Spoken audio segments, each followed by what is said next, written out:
Voilà, retour à Étaples-sur-Mer. On est à Mareis, le centre de découverte de la pêche en mer. Et avant de retrouver nos invités, je précise que les choses ont évolué depuis la fin de tournage de What the Fish. En février, l'Union européenne annonce donc l'interdiction de la pêche électrique dans ses eaux à partir du 1er juillet 2021. Le 9 mai, 40 pêcheurs des Hauts-de-France portent plainte contre X pour chalutage électrique illégal. En août dernier, le 14 août 2019, la France interdit la pêche électrique dans les eaux sous souveraineté française. Et la semaine dernière, le 9 octobre, c'est tout récent, les Pays-Bas saisissent la Cour de justice de l'Union européenne pour faire annuler l'interdiction de la pêche électrique. Gilles Dufraisse, bonsoir, vous êtes le producteur de ce documentaire What the Fish. Alors évidemment, What the Fish, c'est un jeu de mots avec une expression anglaise, je dirais poliment, quel bazar, effectivement, quel bazar. Bonsoir. Effectivement, ça a été un sacré bazar. Pour nous aussi, les fabricants du film, donc producteurs, réalisateurs, on s'est retrouvés à se lancer dans une aventure, à savoir suivre la campagne que vous avez vue dans le film pour l'interdiction de la pêche électrique, sans savoir à l'avance si elle allait être interdite ou pas. Et finalement, c'est dans les dernières semaines du tournage du film que la situation s'est complètement renversée avec l'Union européenne qui interdit la pêche électrique, comme vous l'avez dit, en juillet 2021. Vous, finalement, vous pensiez filmer l'histoire d'un échec. Exactement, et ça a fini par être une victoire ou une demi-victoire selon la perspective d'où on la regarde. En tout cas, on a complètement réécrit le film, on s'est pas mal arraché les cheveux en montage pour arriver à vous présenter le film que vous avez vu ce soir. 100 heures de rush. Exactement. En fait, il fallait, comme on ne savait pas quelle allait être l'issue du combat, il a fallu tout filmer. Et le travail de Bloom et des pêcheurs a été colossal. Ils ont assiégé les parlementaires européens, ils ont multiplié les réunions, la sensibilisation. Et tout ça, il a fallu le capter en images. Et donc, on a tourné pendant des heures. Stéphane Pinto, bonsoir. Oui, bonsoir. Votre anglais, oui. Super. On vient de le voir à la fin du documentaire. De leur part quand même. Super. Donc je ne vous présente pas, vous êtes l'un des acteurs principaux de ce documentaire. Et j'imagine que revoir ces images, revoir toute l'histoire de ce combat, ça vous fait quoi ? Ça nous remémore un peu ce qu'on a vécu entre la crainte et puis la joie, quoi. Voilà, parce qu'il y a eu trois passages pendant ce parcours où on a eu la crainte et à un moment donné la joie qui a rejailli à chaque fois où le constat et aussi le résultat final, il était de question de victoire, quoi. Voilà. Et vous aussi, vous pensiez ne pas réussir ? On a l'impression que parfois vous êtes là avec l'énergie du désespoir. On a eu peur, hein.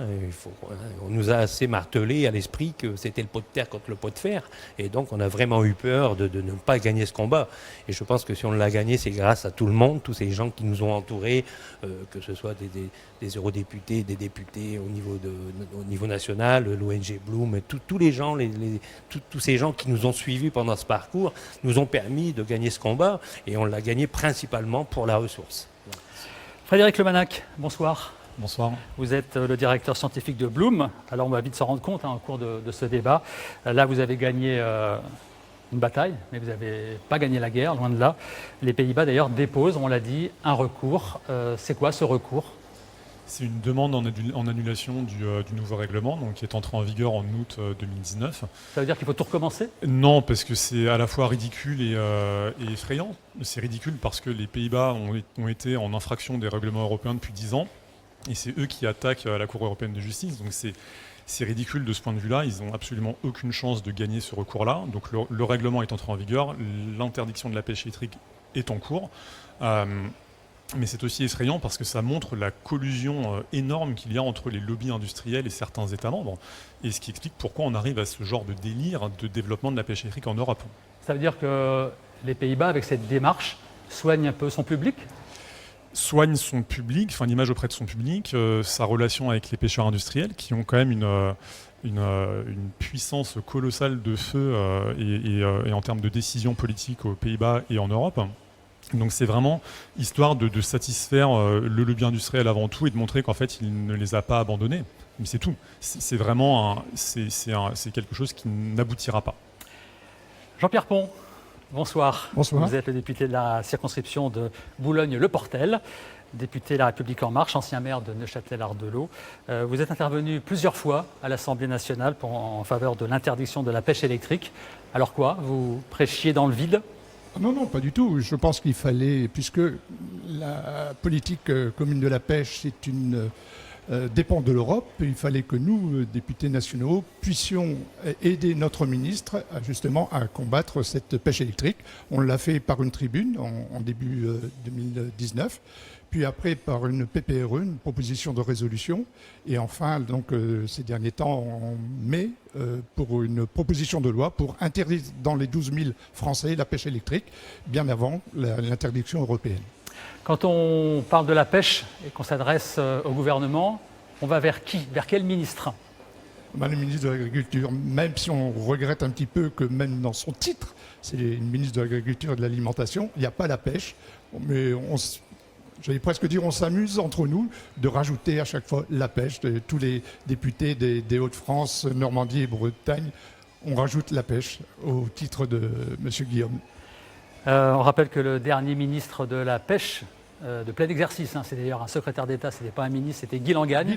C'était l'ancien maire de Boulogne. Il a été ministre de la pêche de 83 à 86. Ça veut dire que si on n'a pas aussi de ministère de la pêche et de la mer en France, c'est-à-dire qu'on s'intéresse un peu moins à ces questions-là, malgré notre façade maritime? Alors que c'est plus qu'une façade maritime, la France a une ZEE la plus importante du monde, donc elle est première au monde et elle n'a pas cette politique. Une zone économique exclusive. Exclusive, voilà. Donc on est les premiers devant les États-Unis et malgré cela, bien nous avons peu de politique maritime. C'est vrai que depuis des lustres, notre façade maritime passe derrière l'agriculture. Alors, on commence par le début. Pourquoi l'Union européenne décide en 2006 d'autoriser la pêche électrique alors que la violence de ce mode de pêche est connue et reconnue? La pêche électrique, elle est interdite en Europe depuis 1998. Pourquoi on remet ça sur le tapis en 2006?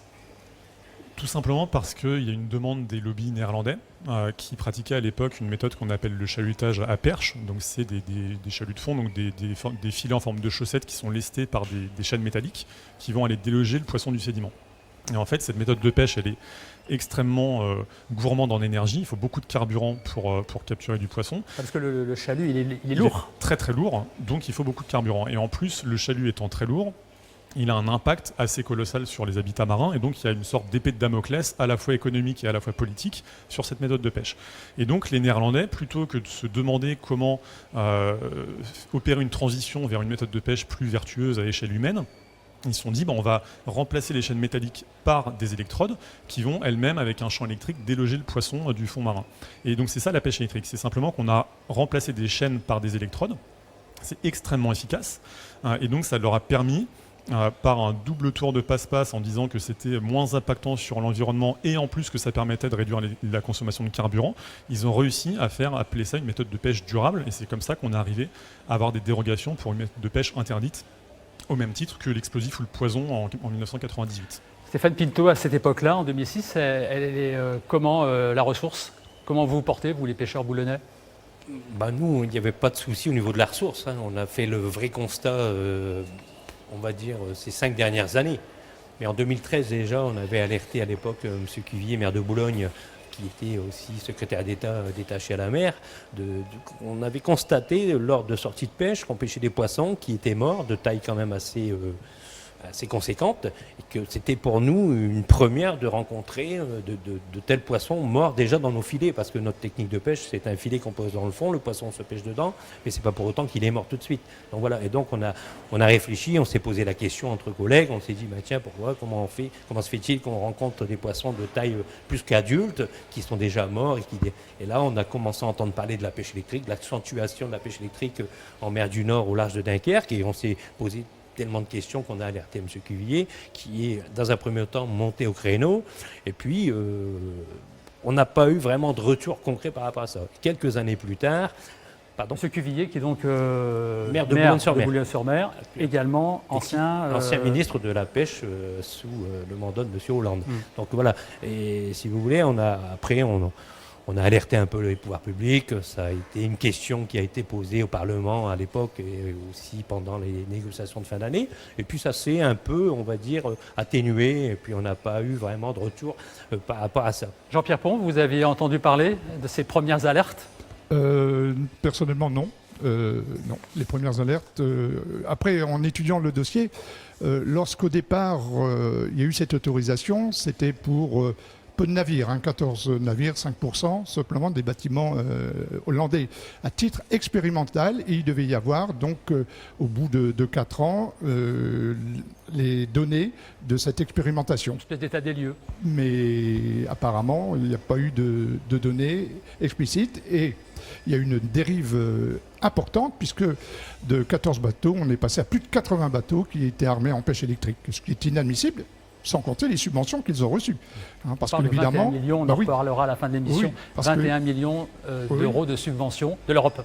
De l'Europe, puisque comme c'était expérimental, à chaque fois, il y avait des subventions. Donc en passant de 14 bateaux à 84, ils ont embauché des subventions. De nombreux pays à travers le monde, comme les États-Unis, la Chine, l'Australie, la Russie, le Brésil, ont interdit la pêche électrique. Pourquoi ça s'arrive en mer du Nord? Pourquoi chez nous? Pourquoi en face de chez nous? Sur la zone, qui définit cette zone? Alors la zone, elle a été définie simplement par rapport à l'historique des pêcheurs néerlandais. En fait, ils sont principalement actifs dans cette zone-là. Donc eux, ce qui les intéressait, c'était de capturer des sols, des plis, donc tous les poissons plats qui vivent enfouis dans le sédiment. Et donc ils ont fait la demande pour les dérogations là où ils étaient le plus actifs. Donc c'est sûr que c'est interdit partout. Même la Chine a fini par interdire la pêche électrique après l'avoir autorisée dans les années 2000. Donc c'est vrai que c'est assez incroyable de se dire que l'Europe a fait quelque chose que la Chine elle-même a interdit. L'Europe. Justement, on va revoir un extrait, Stéphane Pinto, du documentaire où on vous voit en quelque sorte errer dans les couloirs justement de l'Europe à Bruxelles. 205. Non. Ah oui. Non mais là je suis... Juste été remonté, voilà. Vous êtes contre la pêche électrique, moi aussi. Ouais. Et alors? 258. On voit ça. Hein? C'est pas par là-bas. Non, la pêche électrique. Là, dès que la pêche électrique a accentué chez nous, on l'a plongé complètement. Mais dans 2 ans, on n'est plus là. C'est toujours l'histoire de cette boutique ici. On est toujours en train de voter entre le pire et le moins pire. Il faut juste déterminer ce qui est le moins pire. Défendez pas votre cause en anglais. Ouais, mais au niveau mondial aujourd'hui, c'est après le français, c'est l'anglais. Non, c'est niette, ça, c'est n'importe quoi. Franchement, défendez la langue française. Ouais. Ce qui est assez inquiétant, c'est que le Conseil vienne avec une position de négociation qui est, pour nous, notre coalition d'ONG et de pêcheurs artisans, inacceptable, puisqu'elle propose de continuer la pêche électrique pendant encore 3 ans. 3 ans pour ces pêcheurs, c'est la mort. Continuer ce régime de dérogation. Côté, vous ayez aussi un plan pour relancer la pêche et notamment d'attirer des jeunes dans votre activité. Mais le pied de l'avenir, il faut du poisson. C'est ce que je retiens à la commission pêche.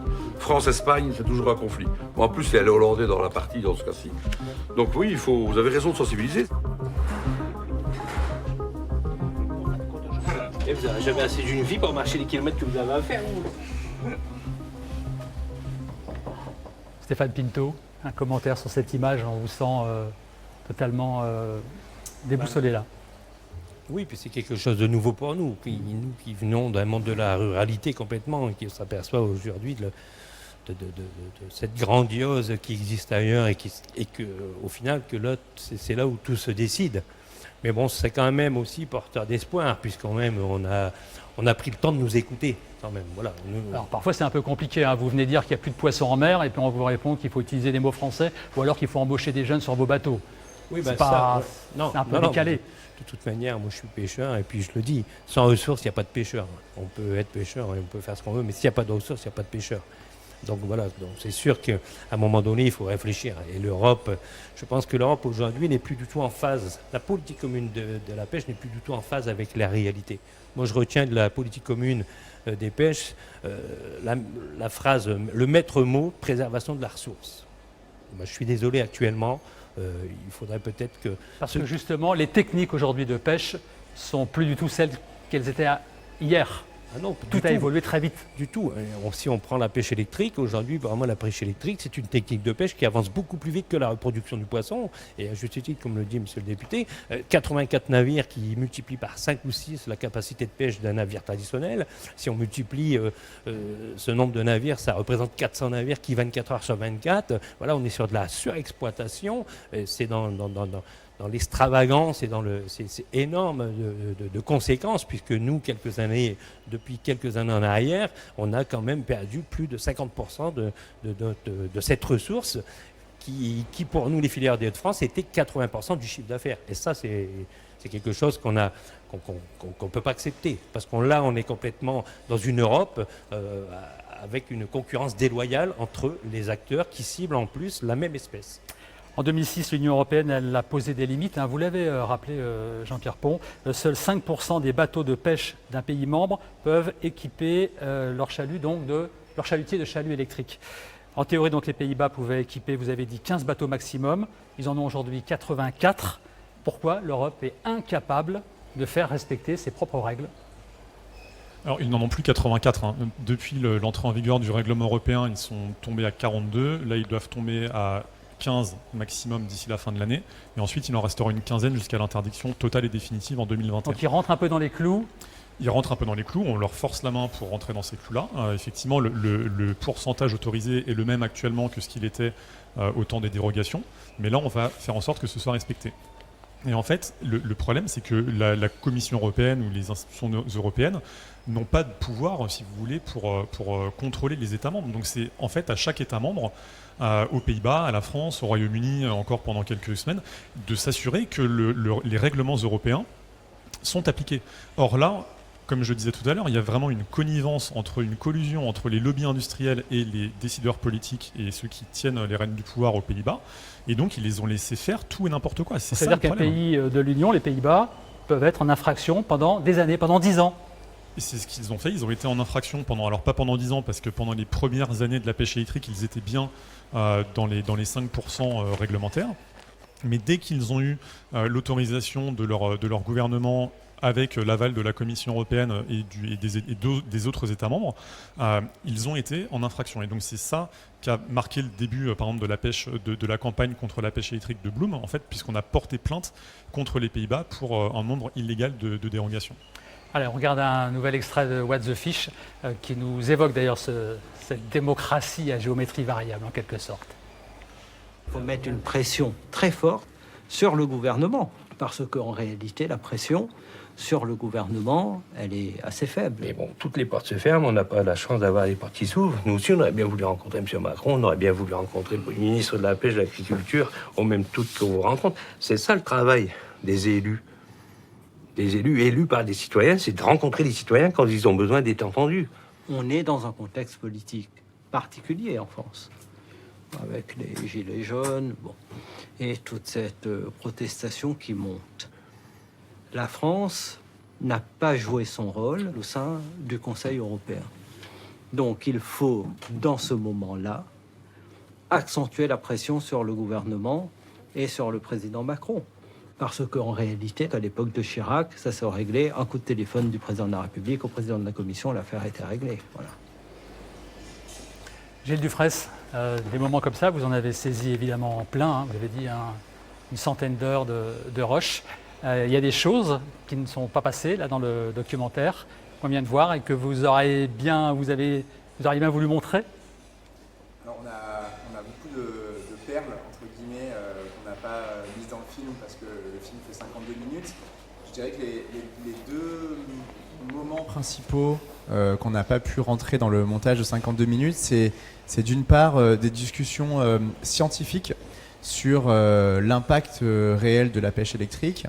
Il se trouve que à l'époque du tournage du film, il n'y avait toujours aucune étude précise, conclusive, exhaustive sur les impacts réels de la pêche électrique.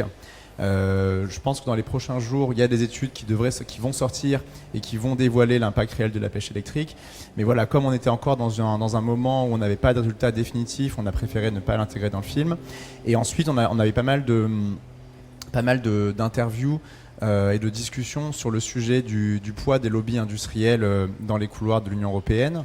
Et c'est un sujet qu'on sent à travers le film, mais on n'a pas pu mettre tous les témoignages et interviews qu'on avait qui rendaient vraiment explicite l'inégalité qu'il y a entre des industriels qui ont des représentants qui sont présents tous les jours, tous les mois, pendant toute l'année à Bruxelles, et de l'autre côté, des ONG, des pêcheurs qui sont sur des deniers qui viennent de donateurs ou leurs deniers personnels et qui n'ont pas les moyens d'être là toute l'année et donc jouer à armes égales contre les lobbyistes industriels. Donc ces lobbyistes, c'est quoi? C'est des gens qui sont payés par les pêcheurs industriels et qui vont voir chaque député européen pour les convaincre?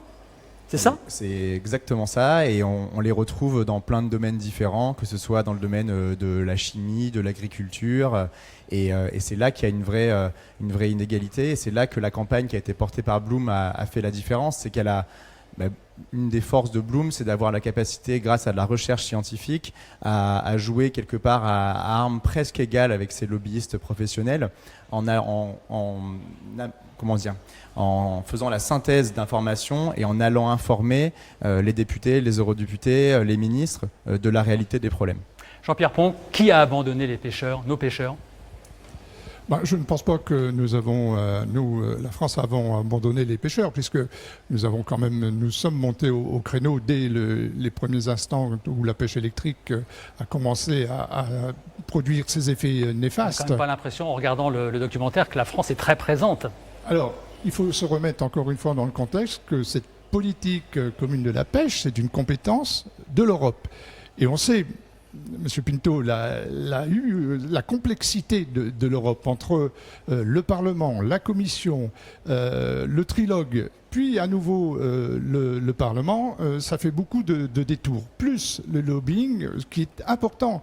Il a pignon sur rue à Bruxelles. Hein. Je crois que même qu'ils doivent avoir un étage à eux avec des bureaux. C'est pas tant. Au point de vue national, bien sûr, il y a du lobbying, on reçoit des mails pour telle ou telle loi, mais pas aussi de façon pressante que les eurodéputés au niveau de la Commission ils peuvent avoir. Et à ce moment-là, c'est vrai que ça devient difficile, puisque la dérive dont vous parliez, il y a quand même eu des dérogations qui se sont rajoutées aux dérogations. Il y a eu des financements qui ont été décidés par la Commission. Et la France ne représente qu'une partie. Il ne faut pas oublier que la première fois que la pêche électrique a été interdite, ça a été 402 voix.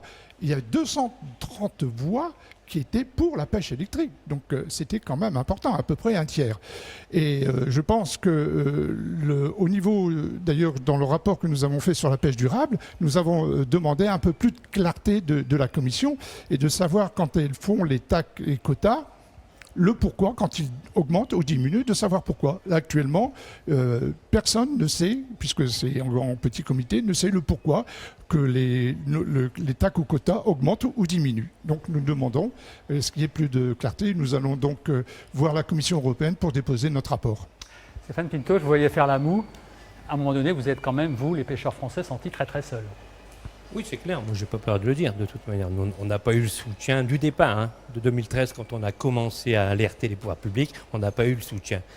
Si le comité national a appelé les ONG à se mobiliser. Le comité national, vous nous rappelez ce que c'est? C'est le comité national, c'est le comité national des pêches, c'est-à-dire c'est là où toutes les discussions en région, enfin que ce soit les régions des Hauts-de-France, région Bretagne ou autres, on discute des problèmes de la pêche, on remonte les infos au comité national et qui via le ministère de la Pêche et de l'Agriculture en passant par la direction des pêches. Voilà. Mais pour revenir sur le sujet, non, je ne suis pas trop d'accord parce qu'en 2013, quand on a alerté les pouvoirs publics, si on avait pris à bras-le-corps ce problème de la pêche électrique, peut-être qu'en 2016, on aurait gagné le combat et on aurait dit stop à la pêche électrique en 2020 ou peut-être même avant. Voilà. Ces 2-3 années qui se sont écoulées avant de reprendre le combat en 2016, là on a été seul.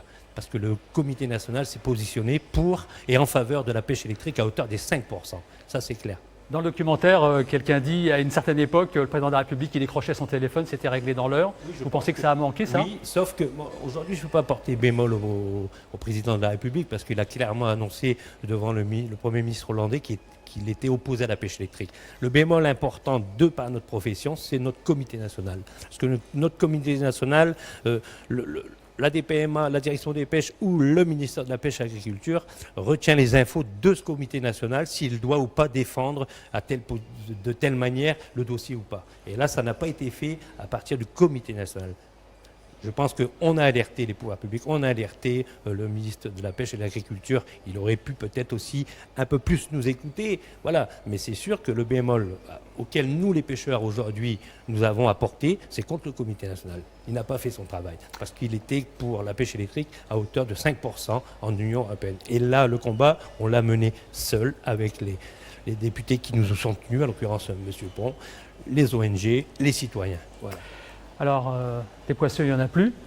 Tous les artisans pêcheurs de mer du Nord et même les artisans pêcheurs hollandais d'ailleurs sont unanimes. Au-delà de la fameuse limite des eaux territoriales, eh bien, c'est devenu ce qu'on appelle un désert. Regardez ce reportage tourné cet été justement à Boulogne-sur-Mer.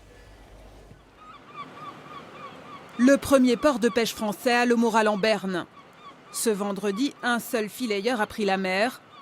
À l'arrivée, le résultat est maigre. 2 caisses de poissons à peine. On est parti depuis hier soir, 20h. On a passé la nuit complète à la mer pour ramener 50 kg de sol. Voilà. C'est catastrophique. Ça fait 8 ans que je vais à la mer. Je crois que c'est la pire année qu'on connaît. Là. C'est la pire année. Là. C'est la pire des pires. La faute à qui? À pêche électrique, en particulier à pêche électrique. C'est eux qui nous ont mis dedans, on va dire. La pêche électrique a épuisé les ressources. Elle était autorisée depuis 2007 par l'Europe. Les marins hollandais en sont les principaux adeptes. Les eaux françaises leur sont désormais interdites. Mais pour les pêcheurs boulonnais, le mal est fait. Voilà, ici on retrouve des bateaux qui, à cause de la pêche électrique, ont été contraints d'être mis à vendre. 4 bateaux à la vente dans le port de Boulogne. Moitié moins de filayeurs en 10 ans sur le littoral des Hauts-de-France. Il faudra encore attendre 2 ans pour que la pêche électrique disparaisse totalement des eaux européennes. Maintenant, il faut que le stock se régénère. Et ça, à mon avis, il faudra peut-être 5 ans. On espère moins, parce que peut-être qu'un stock de poissons va mettre une vitesse assez rapide pour pouvoir se régénérer. Mais il faut déjà peut-être 4 ou 5 ans, ou même peut-être 10 ans. Le temps que la pêche électrique a mis à mettre à mal ce stock, ça va peut-être prendre autant de temps pour la régénération. Déjà, tout ce qui est poisson plat, vous n'en avez pas. En attendant, voilà un étal dans le premier port de pêche français. Plus de limande ni de carlet, quelques sols. Les fruits d'une pêche artisanale qui essaye de survivre. Frédéric Lemanac, on l'a vu au début du documentaire, What the Fish. Le documentaire même il commence par là. Aux Pays-Bas, on semble persuadé que la pêche électrique elle est plus écolo, moins gourmande en carburant pour les bateaux, moins destructrice pour les fonds marins, plus sélective pour les poissons, etc. Il y a du vrai dans ces arguments ou ce ne sont que des mensonges? Non, il y a du vrai. C'est là où les Néerlandais ont été très habiles. C'est qu'en fait, ils ont... alors c'est quelque chose qu'on a démontré dans le cadre de notre campagne, c'est que tout l'argent européen qui a servi à la recherche a systématiquement transité par les représentants de la pêche électrique. Donc c'était les représentants des pêcheurs électriques qui posaient les questions et qui rémunéraient les instituts de recherche pour répondre à des questions bien précises. Et les questions bien précises qui ont été posées, c'était pas d'avoir une étude exhaustive sur les impacts sur l'écosystème, c'était par rapport à la consommation de carburant, par rapport à l'impact physique sur les habitats marins, mais systématiquement en comparaison avec leur ancienne méthode de pêche, qui est extrêmement consommatrice en carburant et qui a un impact physique colossal sur les habitats. Et donc on a fait... Il faut peut-être expliquer que le chalut électrique, il remplace le chalut à perche, ce qui est aussi très destructeur. Il est très lourd, il y a des chaînes, ça racle le fond. Enfin, voilà. En fait, il y a des chaînes métalliques qui permettent de déloger le poisson du sédiment, donc c'est très destructeur, très lourd, donc ça consomme beaucoup de carburant. Et la pêche électrique a remplacé ces chaînes métalliques par des électrodes qui sont beaucoup plus légères. Et donc on a une consommation en carburant qui est moindre parce que c'est efficace, c'est plus léger, et donc on a besoin d'aller moins longtemps en mer en consommant moins de carburant. Donc c'est tout bénéfice pour les pêcheurs électriques. Et comme c'est plus léger, ça a aussi un impact plus faible sur les habitats. Mais cette question-là, elle a été posée uniquement par rapport à ce qu'on pourrait qualifier de la pire des méthodes. Elle est vraiment classée dans le rouge par tous les scientifiques. Le chalut à perche. Le chalut à perche. Mais on n'a pas du tout l'autre côté du spectre. Et donc, ils ont dit que c'était durable parce que c'était marginalement mieux que le pire. Et c'est pas comme ça qu'on doit faire une étude scientifique. Et là, en fait, les études commencent à tomber. Il y a des études indépendantes qui sont faites, notamment par les Britanniques. Et l'étude qui a été faite par l'équivalent de l'Institut français de recherche pour l'exploitation de la mer, qui s'appelle le CEPHAS en Angleterre, a montré que dans les zones où la pêche électrique existait, il n'y avait plus rien. En gros, on a des détritivores, des charognards, il n'y a plus de sol, il n'y a plus de verre dans le sédiment. Donc c'est tout ce que les pêcheurs artisans nous disaient depuis des années, mais sans preuve scientifique. En fait, maintenant, c'est quantifié par les chercheurs anglais. Et donc c'est vraiment là, voilà, tout le mensonge des chercheurs néerlandais et des représentants de la pêche électrique qui tombe, puisqu'on voit très bien que la pêche électrique n'est pas du tout durable. C'était simplement un artifice technologique pour maximiser les profits pour quelques industriels aux dépens de tous les autres pêcheurs. Stéphane Pinto, il reste combien de bateaux à Boulogne ? De Dunkerque à Boulogne-sur-Mer, il nous reste 43 navires. 43 navires et nous étions, il y a 10 ans en arrière, bientôt le double. Donc voilà quoi. Mais moi je voudrais rebondir un peu sur ce que disait Frédéric. C'est vrai que, et là l'avantage malheureusement pour la ressource et pour nous, c'est que cette technique de pêche a permis aux chalutiers hollandais de passer partout. Là où ils ne passaient pas avec un engin traditionnel. Et avec un engin traditionnel, ils effrayaient le poisson. Donc le poisson pouvait se sauver et après se disperser un peu partout en mer. Et c'est là où nous, notre technique de pêche au filet, on récupérait un peu. On arrivait par le passé dans notre technique de pêche et la leur, qui était la tradition du chalut à perche, on se partageait la ressource.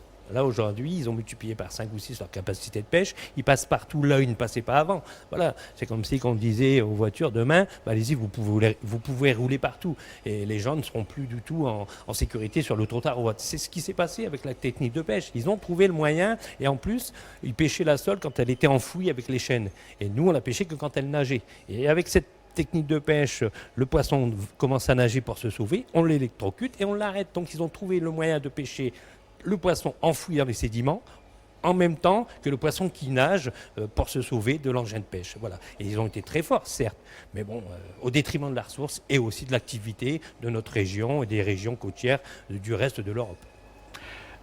On dit souvent qu'un emploi en mer, c'est 5 emplois à terre. La filière, elle pourrait être réellement menacée ?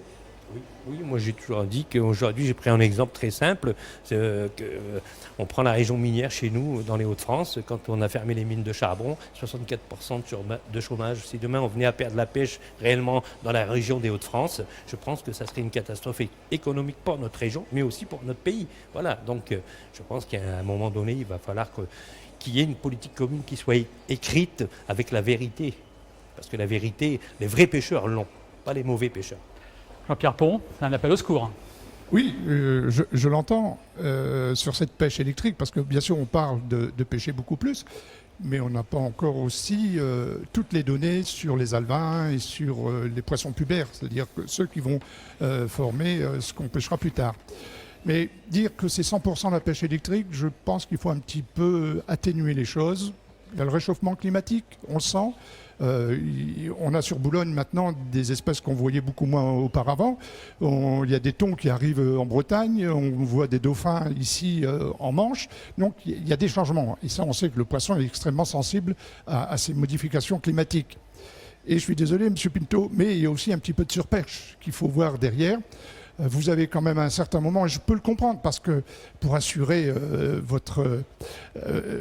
ce que vous rentrez, il fallait bien mettre des filets un peu plus longs et de plusieurs kilomètres dans l'eau pour essayer d'obtenir un petit peu plus de poissons. Donc je crois que, bien sûr, pêche électrique, le réchauffement climatique et la surpêche ont fait qu'il y a une raréfaction qui va peut-être mettre du temps. On va voir un petit peu comment va se faire le trilogue et les TAC et quotas en fin d'année pour essayer que la ressource revienne. Elle va revenir. Regardez ce qui s'est passé pour le thon rouge. Le thon rouge avait quasiment disparu.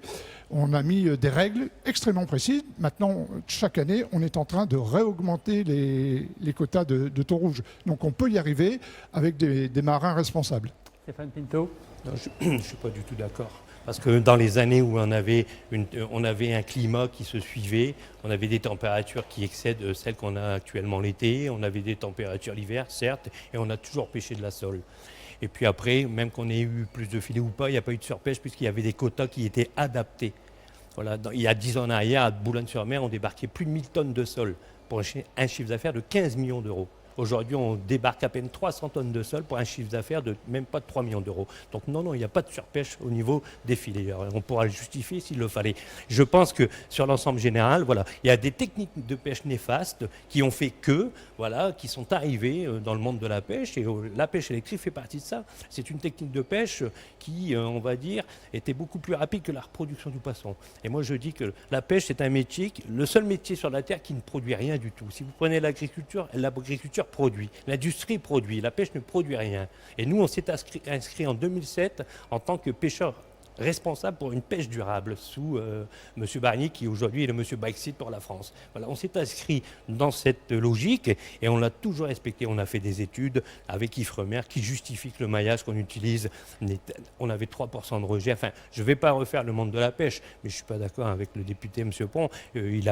De ce côté-là, au niveau français, il n'y a pas eu de surpêche puisqu'il y a des quotas et jamais nous avons pu atteindre les quotas. S'il y avait une surpêche, il y a longtemps qu'on aurait eu atteint les quotas que l'Union européenne elle-même nous attribués et on aurait mis des bateaux dans le fond du bassin à attendre la saison d'après. Voilà. Combien de temps faudra-t-il maintenant pour retrouver du poisson? On pêche aujourd'hui, là je suis assez d'accord avec M. Pont, le député, c'est que attendons 3 ans parce que normalement la sole pour atteindre 24 cm c'est un poisson qui il y a 3 ans et c'est un poisson qu'on commence à pêcher au filet. Bon. Espérons que d'ici 3 ans, il y a d'autres choses qui seront mises en place pour soutenir les entreprises, parce qu'on continue de perdre des entreprises. Cette année a encore été plus difficile que 2018, voire 2017. Donc on est quand même dans une déstabilité économique énorme au sein de notre flottille. Et c'est là qu'on continue, nous, d'alerter. On a déposé plainte, comme vous l'avez dit en début, on a déposé plainte contre la pêche électrique avec l'association Bloom auprès du tribunal de grande instance de Dunkerque. Nous demandons réparation. Nous ne sommes pas responsables de ce qui se passe. Nous avons pêché jusqu'en 2014, juillet 2014, nous avons eu une coupure nette. Si ça avait été sur la surexploitation ou sur un réchauffement climatique, il n'y a pas que la sole, parce qu'on focalise sur la sole, mais il y a aussi un problème, au niveau de la plie, au niveau de la limande, on le voit dans le reportage sur les étals de poissons, il n'y a plus de poissons. À Boulogne-sur-Mer, les aubettes ferment les unes après les autres. Les aubettes, ce sont les petites cabanes où on vend du poisson, on fait une vente directe aux consommateurs. Il y a eu un effondrement économique. Voilà. Et aujourd'hui, je pourrais accepter si réellement les pêcheurs hollandais nous avaient justifié de l'impact néfaste ou pas de la pêche électrique pour dire ok, j'accepte. Je suis capable d'accepter mon erreur, mais je suis aussi capable d'essayer de trouver la solution. Jean-Pierre Pont, est-ce que le gouvernement est prêt à accompagner ces pêcheurs? De toute façon... 3 ans, vous avez dit ça allait être très très dur pendant 3 ans. Au mieux 3 ans. Alors, d'autant plus que, M. Pitot l'a évoqué, il y a cette histoire du Brexit qui est toujours en instance et on ne sait pas comment ça va se passer, deal ou no deal.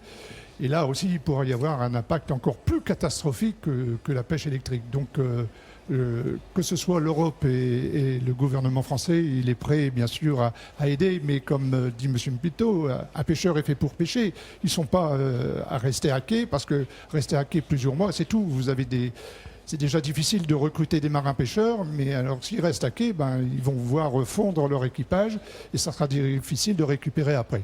Non, on est prêt à les accompagner et à les soutenir et il sait très bien que je serai à leur côté en tous les cas. Et évidemment, taper à la porte de l'Europe. Il faudra bien sûr taper à la porte de l'Europe. Se faire entendre. Et se faire entendre. Comme je vous ai dit tout à l'heure, nous, on est prêt à aller en Europe, la Commission présenter notre rapport qui comporte 27 points. Et et leur dire un petit peu au niveau de la Commission d'avoir un esprit plus ouvert et d'écouter à la fois les scientifiques et les pêcheurs. Jean-Pierre Pont, vous avez évoqué le Brexit. Je vous propose d'écouter Paul Line, c'est l'un des 2 pêcheurs qu'on voit dans le reportage, dans le documentaire What the Fish, et il explique justement sa position par rapport au Brexit. Écoutez, c'est très intéressant. I represent the fishermen of the east coast of England. And like you, we've had a devastated fishery to electric pulse fishing. It's finished us, Our decision to leave Europe was made for the very reasons we lobbied our government. We Ils ont never fait let des- up. We went to all the maritime institutions and we convinced them that this pulse fishing has got to be looked at and it's got to be stopped. Otherwise, there would not be any artisanal fishermen left. With the work that we insisted they carried out, they have got evidence that electric pulse fishing is disastrous to animals in the sea. Voilà. Une des causes du Brexit, c'est la pêche électrique, c'est-à-dire qu'à un moment donné, les pêcheurs britanniques, ils estiment qu'ils seront mieux défendus par leur gouvernement que par l'Europe. Eric Lemanac, une réaction?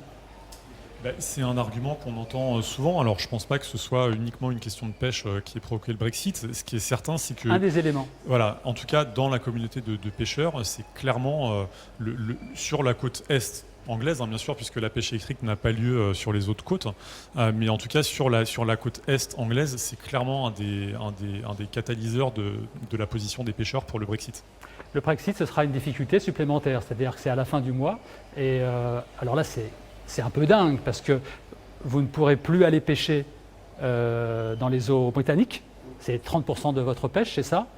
Mais tout le monde pourra quand même venir pêcher chez nous. Oui, bien sûr. En gros, au niveau du Brexit et puis des eaux anglaises, pour les pêcheurs des Hauts-de-France, c'est-à-dire toutes les pêcheries confondues, c'est quand même 75% de notre temps où on exploite les eaux anglaises. Voilà. Le problème de cela, c'est que dans ce détroit du Pas-de-Calais, qui est entre la France et l'Angleterre, c'est pas assez large. Vous faites une demi-heure de bateau et vous êtes tout de suite en eau anglaise. Donc si demain on devait être exclu tous les pêcheurs, les restes les pêcheurs de l'Union européenne, on se retrouverait tous, toutes les techniques de pêche confondues, dans la même zone géographique et on exploiterait de plus la ressource, mais aussi on rencontrerait des problèmes de cohabitation. Et on risque de là rencontrer des problèmes de cohabitation, certes, entre les pêcheries franco-françaises, mais aussi les pêcheries et le reste de l'Europe.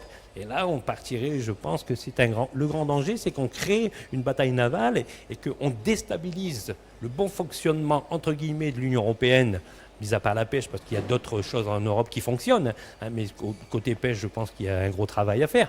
Mais voilà, mais je pense que nous, le problème aujourd'hui, c'est quand même que on va dire un peu, si vous voulez, c'est le mauvais fonctionnement de cette Union européenne actuelle, de cette politique, pas de l'Union européenne elle-même, de certaines politiques, qui a fait que, parce qu'avant l'Union européenne, on pouvait pêcher dans les eaux anglaises, personne ne nous disait vous serez exclus de nos eaux, quoi que ce soit. Aujourd'hui, les Anglais décident de récupérer leurs frontières, et là, à ce moment-là, on la main mise sur nous en disant maintenant vous sortez de nos eaux, parce qu'on peut le faire. Et voilà, donc je pense qu'il y a un moment donné. Je rejoins un peu Fred, c'est pas que la pêche qui a fait que les Anglais ont décidé de quitter l'Europe. Ça, c'est encore quelque chose de plus politique qui nous dépasse certainement. Mais de par notre fonction, il est clair que, franchement, au niveau de la pêche, je pense que ça a accentué aussi la décision chez les Anglais pour quitter l'Europe. Maintenant, il y a un travail qui doit être fait. Le gros souci, c'est que si réellement il y avait un Brexit no deal, je pense que on va rencontrer des difficultés. On perdra encore plus de navires qu'on a pu perdre, ne serait-ce qu'avec la pêche électrique. On rappelle un élément technique, ça commence quand? Ça va jusqu'où, une eau territoriale? 12 000, c'est les 12 000 où la pêche française a été... Une vingtaine de kilomètres? Ça fait à peu près 12 000, deux fois, oui, 24 km en gros, parce que c'est 1852 mètres, un 1000 marins. Donc voilà. Jean-Pierre Pont, oui. Le Brexit?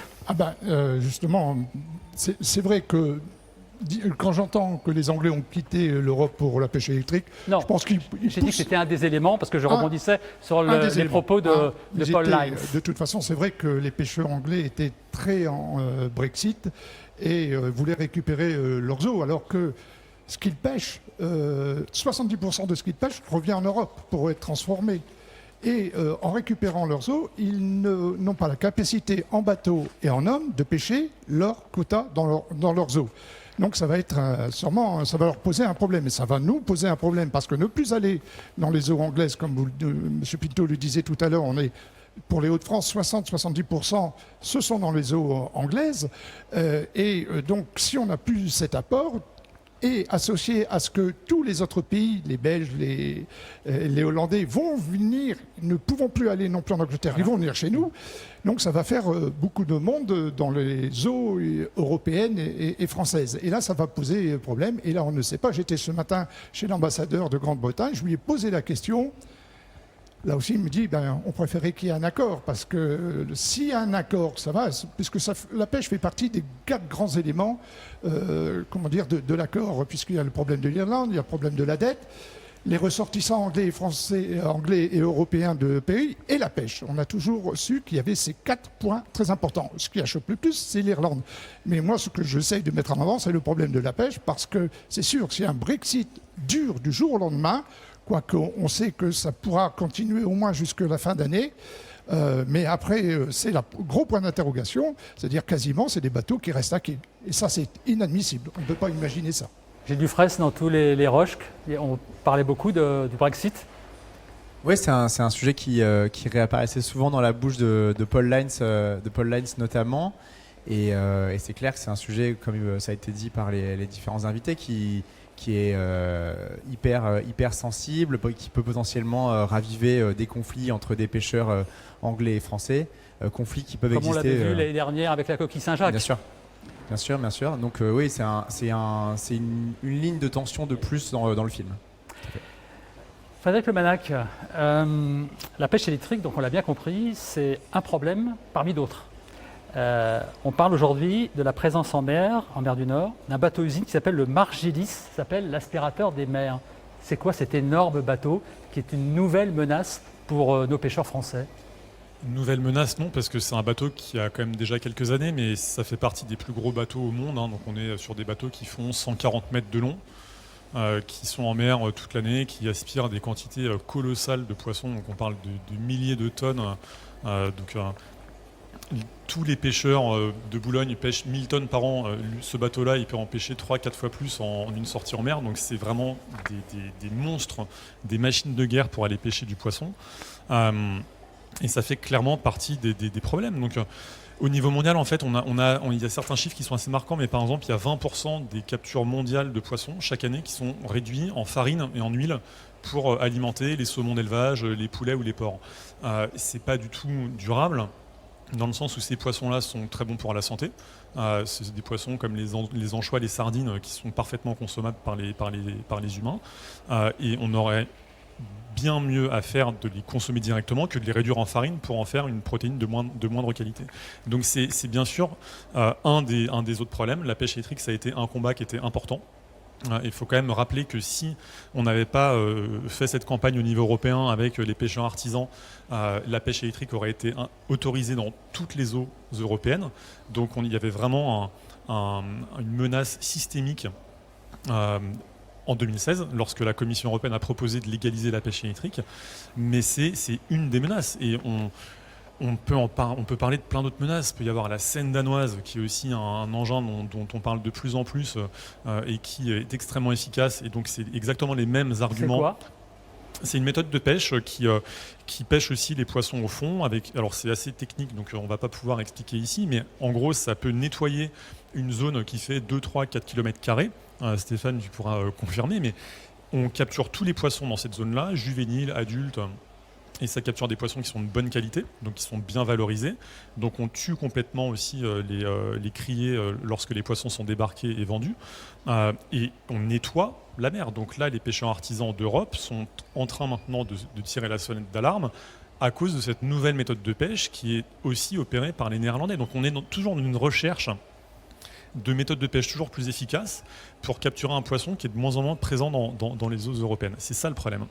Stéphane Pinto, il nous reste moins de 2 minutes. Un nouveau combat à mener ?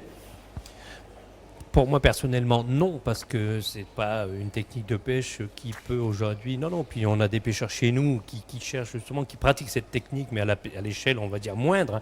Le problème des Hollandais, c'est qu'on est toujours dans l'extravagance. On veut toujours faire plus que tout le monde pour se montrer au grand monde. Et c'est peut-être ce qui fait qu'ils ont un lobbying énorme auprès de la Commission européenne. Voilà, peut-être qu'aujourd'hui, l'État français devrait aussi se pencher sur ce problème. C'est de mettre en place, au sein des institutions européennes, cette institution que la France a créée quand même, justement, le même même principe que l'État hollandais, et puis qu'on ait un regard attentif. Nous, au niveau de la région des Hauts-de-France, aujourd'hui, on est en train de regarder pour encadrer cette technique qu'on vient de développer depuis peu, mais à l'échelle moindre. Et c'est sûr que de toute manière, on est sur certains navires. Il y a, là, aujourd'hui, ce que Fred parle, c'est à l'échelle, on va dire, énorme du monde, dans le monde entier, dans l'extravagance, et ce que les Hollandais ont toujours fait. De toute manière, ils ont toujours été dans le gigantisme, et c'est tout ce qui a nui à tous. Merci messieurs, merci d'avoir participé à cette émission, merci de l'avoir suivi. Merci à Maréis aussi, le centre de découverte de la pêche en mer, de nous avoir accueillis. Je vous souhaite une excellente fin de soirée. Encore merci messieurs, merci beaucoup.